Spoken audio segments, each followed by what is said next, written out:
ये लोग घर से निकलते हैं कि हम पत्रकारिता करने जा रहे हैं, यही बताकर निकलते हैं, लेकिन पत्रकारिता के नाम पर दफ्तर पहुंचकर जहर फैलाने का काम करते हैं। केवल जहर ही नहीं, जनता तक दूसरी सूचनाएं ना पहुंचे, जनता की बात सरकार तक और जनता तक ना पहुंचे, इसके लिए गजब गजब का प्रपंच रचते हैं। लेकिन अब जनता कुछ कुछ समझने लगी है, समझ रही है जनता कि नफरती डिबेट से उसका भला नहीं हो रहा है। जिन बच्चों को डॉक्टर बनाने में ध्यान देना चाहिए, वे दंगाई बनाने के खेल में फंसाए जा रहे हैं, उसकी मानसिकता का प्रसार हो रहा है। तो कोई भी नहीं चाहेगा कि उसका बच्चा दंगाइयों की मानसिकता के साथ बड़ा हो। तो अब यहां से बदलाव का रास्ता खोजा जा रहा है। आपके लिए नहीं बदलना है, किसी और तरीके से बदलना है, ताकि आपको झांसा दिया जा सके कि यह कोई दूसरा मीडिया है, उनसे अलग है। यह बात आपको समझनी है। गोदी मीडिया पार्ट 2 लॉन्च होने जा रहा है।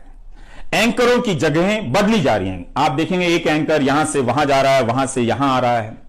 नए गोदी सेठ लाए जा रहे हैं, ये दूसरे वाले सेठ जो नए तरीके से गोदी मीडिया का काम करेंगे। आप सोचिए, अगर सेठ ही गोदी हो तो क्या उसका मीडिया गोदी मीडिया नहीं होगा? सोचिए,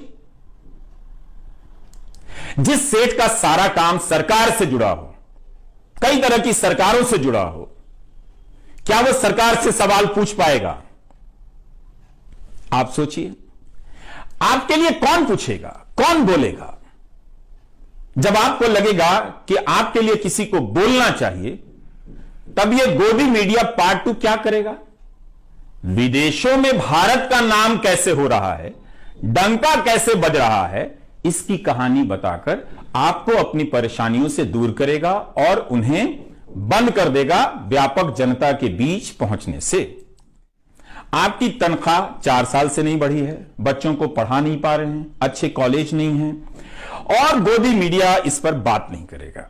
तो गोदी मीडिया पार्ट 2 में इसके लिए शरीफ एंकर लाए जाएंगे, जिनके बोलने का तरीका कुछ और हो, वो इसी सिस्टम के पार्ट हों, मगर वो जनता के बीच ज्यादा बदनाम अभी नहीं हुए हैं। तो ऐसे लोगों के हाथ में यह कमान सौंपी जाएगी और गोदी मीडिया पार्ट 2 लॉन्च होगा। इसलिए बताना चाहता हूं कि दुनिया में भारत की क्या स्थिति है, इसके नाम पर एक तरह से आपको चांद दिखाकर आपसे निवाला छीन लिया जाएगा। इसलिए गोदी मीडिया पार्ट 2 के खेल को ध्यान से आपको समझना है। इसमें आ रहे सेठों के धंधों पर नजर रखिए, उन धंधों को समझिए कि क्या है, कैसे मिला है, और उन धंधों को लेकर किस तरह की बातें हुई हैं। हमारी आजादी की लड़ाई की विरासत हैं, इन्हें भी छापा पड़ने और बिजनेस डूब जाने का डर रहा होगा, मगर ये उस डर से उस वक्त बाहर आ गए। इन सब सेठों के योगदान को आप ध्यान से देखिए, पता चलेगा कि कईयों ने अपनी दुकान जलाकर आजादी के आंदोलन को सींचा है।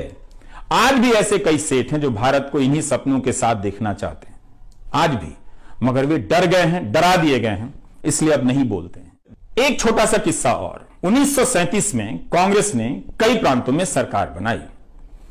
इसी से जुड़ा जीडी बिरला का एक प्रसंग है। तब जीडी बिरला ने अंग्रेजी हुकूमत के अधिकारियों से कहा था कि कांग्रेस केवल संविधान के हिसाब से काम करने नहीं आ रही है, बल्कि आजादी के लक्ष्य को आगे बढ़ाने के लिए सरकार में आ रही है। अगर सरकार संवैधानिक सुधार नहीं करती है तो भारत सीधी कार्रवाई के लिए मजबूर हो जाएगा, यानी आजादी के आंदोलन के लिए।